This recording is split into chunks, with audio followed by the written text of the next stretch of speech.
Hey, everybody, welcome back to another edition of Inside Lion Athletics. I'm Charlie Chitwood. We're winding things down in softball, golf, track and field, and then you've got everything that's blowing forward. We'll talk to Jim Curry about all that stuff that's coming up. But right now, the big thing, we got to get the Lion women's softball team into the tournament.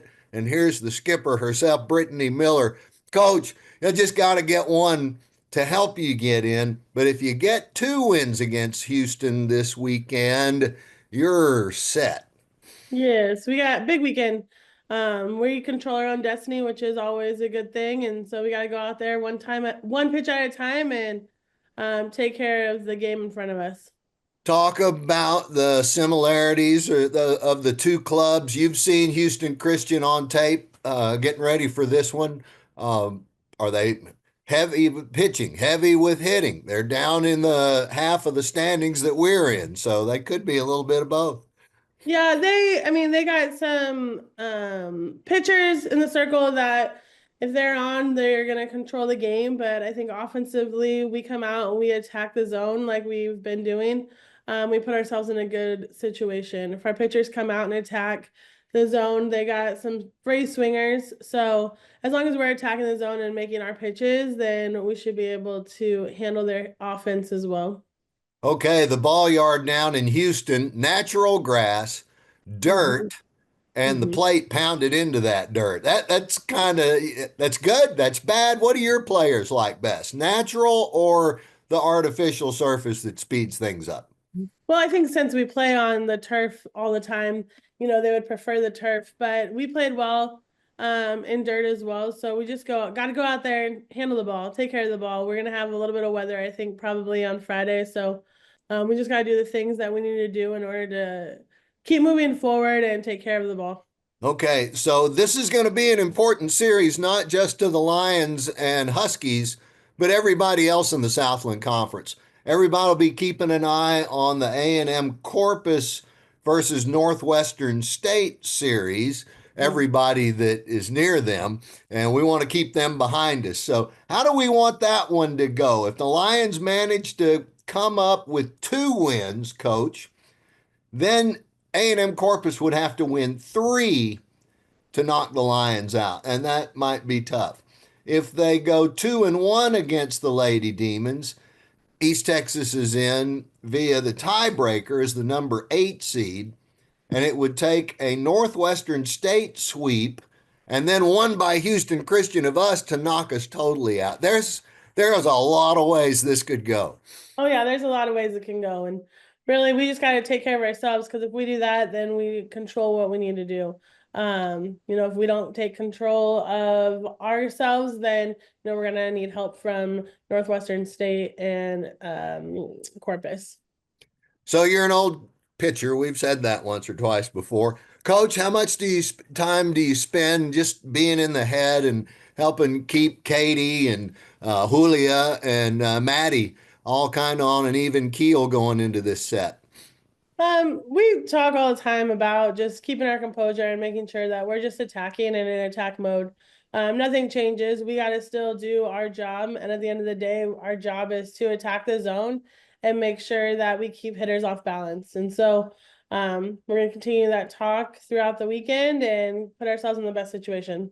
All right, it's not quite game day yet, so you don't have to have a decision, but have you chosen your pitching rotation as far as starters go? Still up in the air, trying to figure out what we're going to do, how we're going to attack it. Okay, fair enough. Defensively, you've got to feel pretty good going into this. Your outfield has played well, and your infield, more often than not, has been reliable. Oh yeah, our defense for the most part, majority of the year has done their job and really backed up the pitchers when we kept the ball in the park. So we got to continue to back up the pitcher when we get plays and make sure that we can steal a couple hits as well. All right, Coach, do you have a preference, Hammond or Lake Charles? We won't know until the weekend's over because the schools in those towns are tied. One of them has it's the Cowgirls at McNeese that have the tie-breaking edge right now, but you never know. You never know. Oh no, I think at the end of the day, regardless of where we end up, we have to make sure that we're ready to go on our end because both teams are beatable if we show up and do our job. All right, very good. Everybody's healthy. Yeah, we're healthy. All right, excellent. Well, y'all get on the bus. We'll see y'all down there in the Bayou City in just hours. Perfect. Thank you. All right, lines up, everybody. Lions softball, key series. It's the final series, too, Coach. Oh, Grand Canyon games on Tuesday got scratched. correct. So, Final there you game for regular go. season. So keep an eye on the plus or keep an eye on the Lion 88.9 KETR HD2. That's where you can hear us talking about the Lions. And Coach, we'll be there. See you. Hey, everybody, welcome back to more Inside Lion Athletics. We go from softball to golf because the men and women have been playing some championship rounds here. Southland Conference men's tournament just wrapped up yesterday. Brian Dolehide here to tell us how the Lions did down in Kerrville at Comanche Trace. Yeah, how's it going? It was a great tournament. We were about 5 shots off the lead after the first round, so we had a pretty solid first round. Uh, Fell off a little bit going into that third round. We didn't have the best second round, but we bounced back and had the second best round in our last round of the year. So we ended up taking fifth. Um, a bit disappointed about it as a whole, but the progress from last year to this year, we're really proud of, and we're looking to keep moving forward. That's awesome stuff. The arrows are all pointing up on the future. How hard has it been for you during the transition? This whether it's 3 years, which we're hoping, or if it ends up turning into four. How hard has it been for you to recruit? I mean, we're just trying to get the best guys possible for our program. We've been able to get some fantastic junior college players Mm-hmm. and, and another player from the Chicago area. So, it's these guys understand that we didn't have the opportunity to play in a regional, even if we did win. Mm-hmm. But, you know, bringing home a trophy is pretty nice. And Absolutely. we were obviously playing for that. We fell short this year, but next year we'll try for it again, and hopefully we'll be bringing it home. And if we're able to go to a regional when we bring home a trophy, then we'll be there. But if not, we'll do it the next year. Coach, is there much of that mindset about if we can't go to the postseason, I don't want to even mess with it, or is it some of them want to help you build this? Yeah, I mean that's the name of the game. We can't change any of that, so we're going to do the best that we can. And if it means we go to a regional, we'll go to a regional. If not, we're still going to try our best each and every day. So the teams out on the course in Kerrville the last few days, Coach, how strong is the Southland in collegiate golf? We've got some really solid teams in there. Augusta's won it 3 years in a row, and they've won the national championship twice. Um, Explain to everybody why Augusta is in the Southland Conference. Aren't they located in Minnesota? they're actually in Georgia. Oh, okay, that one. Yeah, so Augusta, Georgia, they're a pretty historic college golf team, and they're Division 2, but the golf team is Division 1.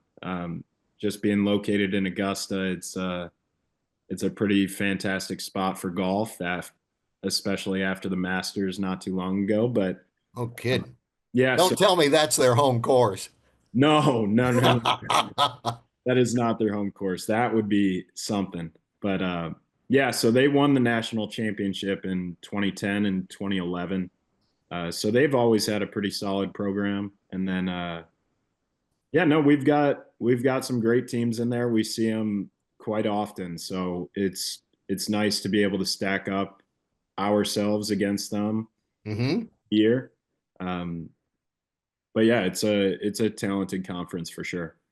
Coach, when you're watching the course, you coaches, you get to follow along on the course, right? I mean, you got to be quiet, but you know, how many times do you look at somebody hit a shot and go, man, I never could have done that? How Uh, good are they? How good were you? I'd say, I mean, I would never think that. I mean, even if I couldn't hit the shot, I would never think that. Golfers won't admit it, will they? No, I mean, no, I mean, it's just a different game now. These guys are hitting it a lot further. Hmm. And, it's just different. It's different. These guys hit some really great shots, and we're out there coaching the whole time. So I'm not really trying to pay attention to the other teams. I'm looking at my guys. All right, who had the best shots? Who got themselves out of jail with just an incredible shot? Out of jail, I would say probably, I don't know, Walters hit it pretty good this week. I didn't really get to see him much. Uh, Hmm. I mean, Walters got top 10, Giannis got top 15.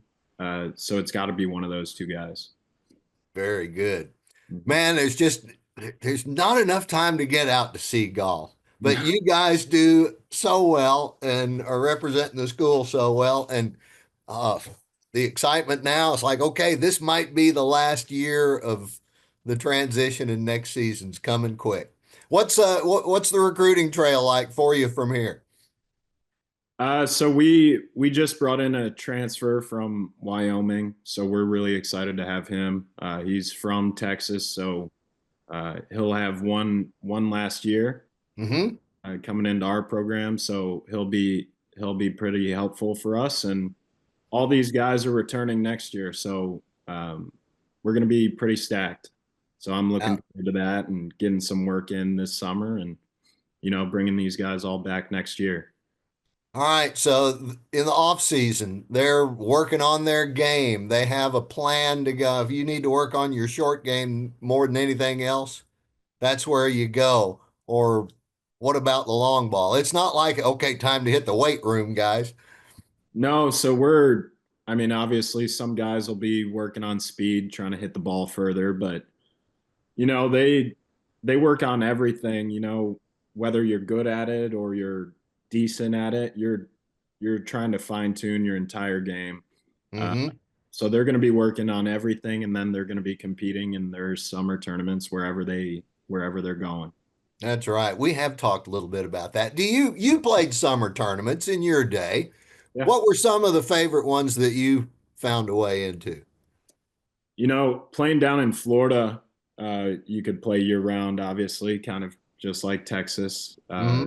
There's a lot of good amateur tournaments in Florida, and I grew up in Chicago, so there's I mean, the Illinois State Amateur is good. Cooper will be playing in that, and the Illinois Open, things like that. Hmm. So, same thing down here. Some of the guys are going to be trying to qualify for the USAM, the US Open, Hmm. the Texas State Am, Texas State Open. So there's a bunch of tournaments the guys can play, and then a couple of the guys they'll be playing for their national team, like Giannis will be playing for Germany, and Hmm. so they have a pretty solid tournament schedule coming up. You know, when in San Antonio, have you played Breckenridge? It's right across the street from UIW almost. No, I have not. I They have had the old Texas Opens back in the 20s, 30s, 40s, 50s okay. that played there. It was a big tournament in those days. Hmm. Kind of fun to walk on those, where Hogan and those guys all went. Oh, for sure. Yeah, I mean that's a big tournament now. Still, I mean, I think the Texas Open, the total purse is probably $100,000. So, um, yeah, it's a pretty big tournament. All right. Well, man, it's always a pleasure to visit. Good luck or congratulations on the year completed, both your teams, Thanks. and time to get ready for next year. That's right. Go Lions. All right, man. We'll line up. Thanks, everybody. Stick around. We've got Jim Curry coming up next. Hey, everybody. Welcome back to more of Inside Lion Athletics. We've talked softball. They're on their way to Houston. got a big matchup with HCU for Friday and Saturday. It'll determine whether the Lion women make it to the Southland Conference Championship tournament. Let's go. But now I got Jim Curry here, and he's got plenty to talk about. Came back, had his doctor's note for missing last week. Jim, how are you? Doing well. I'm doing well. You mentioned softball. Nothing better than controlling your own destiny. It is so true. Yep. Avi was kind enough to explain the many ways that everything could go, because it's not just what the Lions do if they don't sweep. They got to get a little bit of help if they don't get a sweep. But there are a lot more ways in than ways to be kept out, it looks like, no doubt. Mathematically. Particularly if we can pick up a W or two, for sure. I think if we pick up one, our chances increase greatly. Yes. And I think if we get to two, I think that will do it. Yep. So yeah, we're in the we control our own destiny. And you know, hit a rough patch here, obviously. The quality of the league is really good. We hit some really good teams who are towards the top of the table as well the last few weekends. So, you know, I think, regroup, get back into a good headspace and get after it. But, you know it's in there. And we saw some flashes of it even over the last few weekends as well. So I'm excited for the opportunity to go down there and, again, control our own destiny right now. That's where you want to be at the end of the year anyway. So, I like where we're going heading into the weekend. Knock on wood, the weather will keep us all on schedule. You can play a little bit longer if you need to, move into Sunday like we've done before. But gosh, just for all the people that are on the edge of their seats, let's just do it on schedule and find out all at once. Hey, if we could just get two on Friday, and then we'll make it real easy for Saturday, right? I mean, there you go. Hey, we just gotta flair for the dramatic, I suppose, right? That's it. That's it. But well, speaking of it's dramatics, but, we have with softball left, and also track and field still has the Southland Conference Championships. They're still a ways off because those are, 3 weeks. I guess it's not that far away. But you brought up an interesting thing while we were getting ready. The Southland Conference Commissioners Cup. The Lions are going to actually probably come out with more points this year towards that cup that every school in the conference is competing for. And I think if you asked anybody around, they'd say, man, it was just kind of a tough year this year, but it's going to get better. And it turns out it's been better, just not everywhere you see every day. Yeah, that's a good point. And you're right. So the Commissioner's Cup, for people who aren't familiar with that, they assign points based on your finish in all of the sports that the conference sponsors. Mm-hmm. And so basically it's an aggregated standings for the year across all sports and all schools. The first 2 years in Division I, we finished 9th out of 10 in the Commissioner's Cup. And right now we sit in 7th coming out of the winter. And that's before you factor in 2 really strong performances in golf. I'm sure we'll get to golf in a second there, but what happened there is certainly not insignificant. And then softball, again, assuming they can pick up a couple wins this weekend, they'll finish better than they did last year. Men's and women's track. I mean, if you're not paying attention to those headlines, then take a look again, because the outcomes and the performances across both men's and women's, both on the track and in the field, have been exceptional. So, we're actually in a position here, again, I'm going to qualify it a little bit because we're still in competition, but, with another win in softball and then a strong finish in track, we'll finish in a better position in every sport other than the 2 basketballs than we did last year, which is what contributes to where we're sitting right now in the Southland Commissioner Cup standings. So I think it's fair to say at this point in time, we're going to finish better based on anticipated finish in the rest of the sports and what we've done so far this spring than we have in the past. And I think what's also noteworthy there is that we also added 2 teams to the league that have got a lot of quality as well.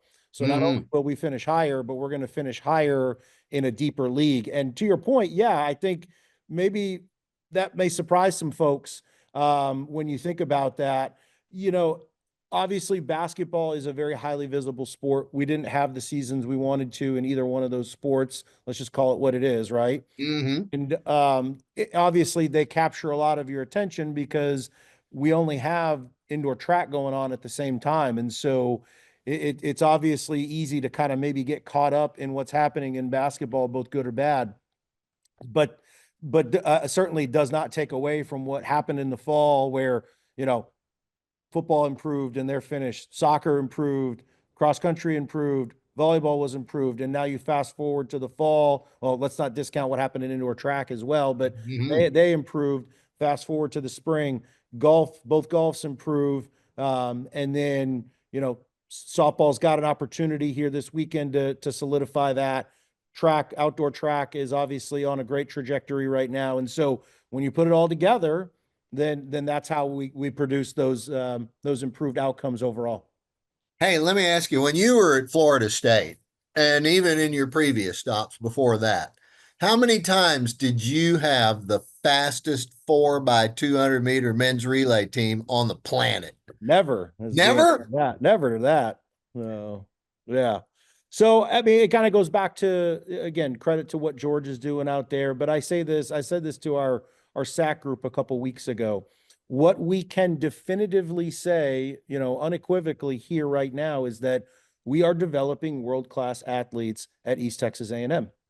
Period. I mean, and that's just what we're doing here. And that's a credit to everybody involved, to include folks across campus on the academic side, because we benefit from great partnership with the Health and Human Performance Lab. We've got great support from faculty and staff and university administration. Obviously, we've got great coaches. We have student athletes who are working their tails off, and then people within the athletics department who are caring for and helping to develop athletes as well. And so we're that's really, you know, the framework and the foundation for what we're using to build for the future. Mhm. And again, that also doesn't take into account whether you're Southland Commissioners Cup or what we're doing on the playing surface, you know, what's happening in the classroom. I think we talked about before, you know, how many projected or how many grad applications we had for spring. You know, that number still sits at 66 right now. So if we walk 60 plus kids across the stage here in 3 weeks, then on top of improved play across the board overall, then we're going the right way. That's great stuff. Um, let's move on to some other stuff because you were gone with an excuse last week. Philadelphia for it was an NIL summit, name, image, and likeness, and probably a little discussion about house settlement stuff. Talk about NIL a little bit. Some people were almost saying that NIL would be dead once house was settled because the schools would be making all the payments. Yeah. So I was out in Philly this past week, Monday, Tuesday this week, talking at a symposium. It was there was about over 100 people there, and really it was geared for mid majors, small schools, Mhm. smaller schools, to talk about how to operationalize NIL in this new framework, and not just NIL, but like you said, the house settlement and maybe just some of the changes to the collegiate model. So Mhm. I mean, everything from, you know, granular discussions about how to create agreements and operationalize those on your campus, to as high level as perspective from the seat of Division I presidents and, you know, governing boards, everything in between. We got to talk to agents about, you know, how they're approaching this. We got to talk to some GMs at some other schools about how they're approaching this. And, you know, really, I think the small setting there allowed for some really candid conversation, Mhm. and which led to some really good discussion and some things that we can operationalize and implement here as well. So, you know, I think the big takeaway from all of that is, maybe for folks that are listening to this, is that we're staying very active in terms of how we can be a part of the next era of college athletics, Mhm. provide great experience for our student athletes, really quality outcomes in terms of what we're doing to compete, but also keep it tethered back to really our mission here as an institution. and Mhm. as an athletics department to support, develop, and transform lives. And I think we can do that here. I think there's a lot of people out there that are talking about how NIL is in the portal, the death of college athletics and all these really good grabby headlines. You know, I don't prescribe to that theory. It's a change, yes. It's a pretty Mhm. significant change, but at the same time, too, I think it opens up a lot of really cool opportunities for how we position student athletes, particularly at a university like ours that is growing, and Mhm. what we do to help promote and accelerate and amplify the brand of East Texas A&M, not just Lion Athletics, certainly Lion Athletics in their respective sport, but the university as a whole, because we've got a great showcase. We are a university that's on the rise. We're an athletics program that's on the rise.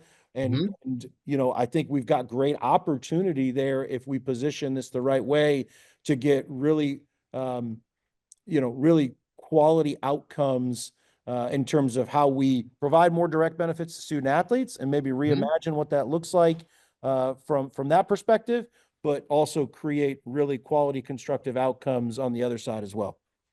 Jim, you see so many of the recruits for all the sports that come in on their campus visits. Most of the time, their parents are with them, right? Mhm. Are the parents and the prospective student athletes coming in with any measurable level of understanding of the house, the NIL, and all that? Are they asking smart questions, or do they just not know like some of us? Yeah, no, they ask great questions. There's certainly it varies. There's a scale, right? Some are very well in tune with what's going on. Hmm. Some are still figuring out a little bit. We had a really significant transfer portal prospect here in men's basketball last week, and they were asking questions about how we can position from a branding and showcase perspective, right? Hmm. The student. And that's a great question. And I don't think that's a question that's exclusive to athletes either. I mean, think about this in the context of a student who is, in the engineering or business community that wants to leverage, the notoriety of the institution, the programs, the proximity to career-ready opportunities. It's Hmm. the same conversation that happens in the academic space, but just in an athletics context. And so it's not as maybe odious as some people think it may be, because Hmm. our general students ask similar questions about how the academic program can position them to be ready for the next opportunity when they leave, or how they can Hmm. maximize the opportunity while they're here. So again, that's why this isn't all completely a novel concept in the context of students or higher ed.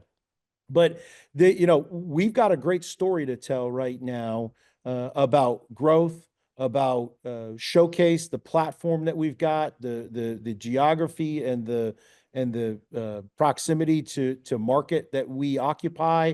So it's one of those things that I think in this new era we're positioned very well for.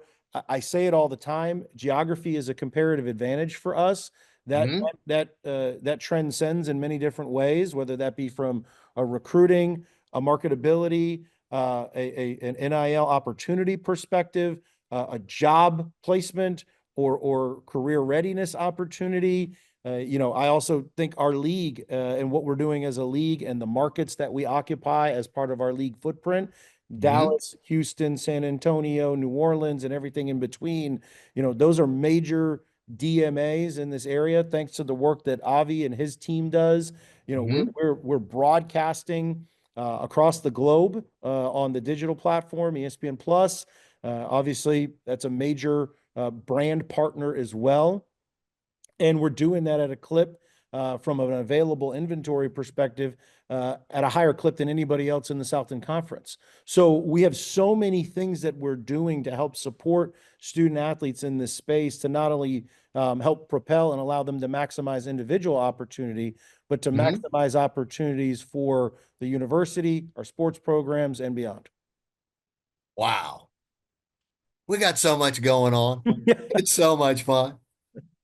And it's really, really interesting what might happen. I think you brought up a really good point, Jim, especially about how people seem to be their twitch is to look for bad stuff. What could go wrong? How can this just not work? And yet what it does, it's still providing tools to do a lot more good with the student athletes. Well, no question. And I was when I was at Florida State, we were the first state to implement NIL as a state law. Mm-hmm. So we were on the front end of it. So I didn't have a choice. And I was part of leading those efforts there to implement some programming around that in a pretty holistic way. And what we kind of we took when we started that endeavor, we took a step back and said, okay, really, where do we see some of the value here? And Mm-hmm. what I took from it is that this creates a great vehicle for really tangible life skills. So taxes, financial literacy, contracting, personal branding. These are all things that are very relevant in your day-to-day life as a professional adult. Mm-hmm. Forget about the athletics piece of it and the college athletics side. And so if we can use this as a vehicle for education in that space, and then also be able to kind of have some application of that at the same time, then Mm-hmm. you know maybe we're just helping to create also just better informed, better educated adults when they leave here and move into the next phase of their life. And I think that is really true, particularly at a school like ours where we're not going to have a student athlete on an NIL or a rev share deal, a seven-figure deal. Like it's just not Mm-hmm. going to happen here. If it does, a lot of really good things are happening right now, right? And Yep. maybe it will in the future too. So I don't want to discount that, but not right now. And so, when we're talking about the type of investment or benefits to student athletes at our place, we're talking about things that we can that are really manageable. Um, Mm-hmm. but can be operationalized in a way that can, again, uh, fuel practical education in the space once they leave here. And that's a good thing. And so that's how I choose to look at it. Great stuff. All right, last thing, because we got to go, but you got to tell everybody about your friend up in Philly that you ran into. Well, I wasn't sure if That's you too wanted to good go a there. story, So Jim. yeah, we told everybody we were up at St. Joe's, and the AD there is a really good friend. She was at Notre Dame when I was at Florida State, and so we've crossed paths for many, many years, and we've stayed in touch. And she's doing great work up there, and she so I hadn't seen her since we played up there last year. But Mm-hmm. when we saw each other for the first time, we kind of connected and I got on the ground there. She hasn't forgotten that the Lions went up there and picked up a huge quad two road win at St. Joe's last year. And she also didn't forget that, and she actually opened up the symposium, trying of encouraging collaborative discussion, even though we're all competitors on the Right. fields, on their respective playing fields. And she actually threw in there, yeah, we've even got a school here that might have beaten us and taken home an $80,000 game guarantee. Well, that was us. That was us. And so I got a good laugh out of that. But again, that just kind of talks about what this can do to help grow the brand for East Texas A&M and Lion Athletics. Is that a 3-hour plane ride from here? They haven't forgotten that the Lions went up there and took down the Hawks a year ago. It was fun. It was really fun. All right. Well, Hey, we Jim, didn't talk about golf either, but hey, great job by men's and women's golf this year. I know we kind of brushed on it, but to go from last place in the league last year to a fifth place finish, and have two of the best rounds of the tournament. Credit to the work that Brian's doing with men's and women's golf, and obviously maintaining that high finish for the women in second place again this year after doing that last year. So great work by those folks. Okay. Just a quick plug. There's a big fun night coming up over in Rockwall, I do believe. That's right. May North. 16, Night of Yeah. Champions. Friday night, back at the Rockwall Hilton again. We had a great event last year. Very, elevated from what we were maybe doing in the past. We got a great response from it. Actually, tickets are going faster than they did last year. So Yeah. it's going really, really well. So if you haven't gotten in on that yet and you're thinking about it, I would encourage you to do so because we're getting to, I would say, a limited inventory is what I would say at this point in time. All So, right. Well, there will not be a limited inventory. Let's see if I can get it in here. oh, it's a little blurry, but I know what you got there. Yeah. I guess well, I'm trying to blur me too, so maybe it got everything else. But we'll have some bold gold here before long. That'll definitely be there. All right, man. Tim, thank you so much. Always good to see you. You going to be in Houston? I will not be in Houston. No, All I'll be right. here this weekend. But I'm looking forward to if we pick up a couple W's, I'll try to make the trip next week for the tournament and then look ahead to so we got the 16th track championships for that same weekend. So Yeah. I'm gonna go down to Houston on that Saturday after to cheer on our track team. And that's it. I mean, we're done with home events for the year. Hard to believe, and we're bringing the rest of the tournament or championship season in for a landing. Do you know how many events you hosted this year, just off top of your head? Whoa, Yeah. 80 plus. I mean, it has to be. Yeah. So we don't have a final count, but it'd have to be around 80 for sure. And that was just Lion Athletics. That doesn't include some of the other outside events as well that we Yeah. did. If Yep, you were to stretch that out over a whole year, that's something going on every 3 or 4 days. that's exactly right. Love it.